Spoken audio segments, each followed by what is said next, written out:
নমস্কার বন্ধুরা, welcome back to my channel way of life. আমি স্বাগতা চলে এসেছি একটি নতুন ভিডিও নিয়ে। রুই পোস্ত তো মোটামুটি আমরা সবাই খাই, কিন্তু আজকে রুই পোস্তর স্বাদে আমি বানাবো কাতলা পোস্ত। তো চলুন শুরু করা যাক। প্রথমেই কড়াইয়ে আমি সর্ষের তেল দিয়ে মাছগুলো একটু হালকা করে ভেজে নেবো। মাছগুলো হালকা করেই ভাজতে হবে, কারণ বেশি কড়া করে ভাজা হলে কিন্তু টেস্ট আসবে না। মাছ ভাজা তেলেই আমি দিয়েছি কাঁচা পেঁয়াজ, টমেটো আর কাঁচা লঙ্কা। একটু নুন দিয়ে এটাকে আমি ভালো করে গলিয়ে নেব। কাঁচা লঙ্কা দিয়ে পোস্তটা বেটে রেখেছি, সেটা আমি দিয়ে দেবো।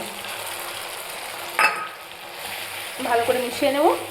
পোস্ত যেহেতু বেশি কষাবো না, তাই আমি এই বাটি দেওয়া জলটা এর মধ্যে দিয়ে দেবো। ভালো করে মিশিয়ে নেব। আবার আপনারা রান্নাটা সাদা রাখতে পারেন, কিন্তু আমার বাড়িতে সাদা রান্না কেউ পছন্দ করে না, তাই আমি দেবো হলুদ, নুন, পরিমাণ মতো চিনি। আপনারা স্কিপ করতে পারেন চিনিটা, আমি দিই কারণ যে কোনো টেস্ট ব্যালেন্স করে।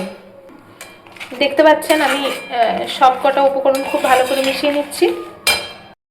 দেখুন মশলা থেকে কিভাবে তেল বেরিয়েছে।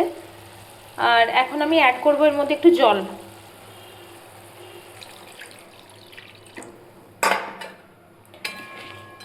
এবার এটা একটু ফুটতে দেবো। তো ঝোলটা আমার ফুটে উঠেছে, এরপর ভাজা মাছগুলো আমি একে একে এর মধ্যে দিয়ে দেবো।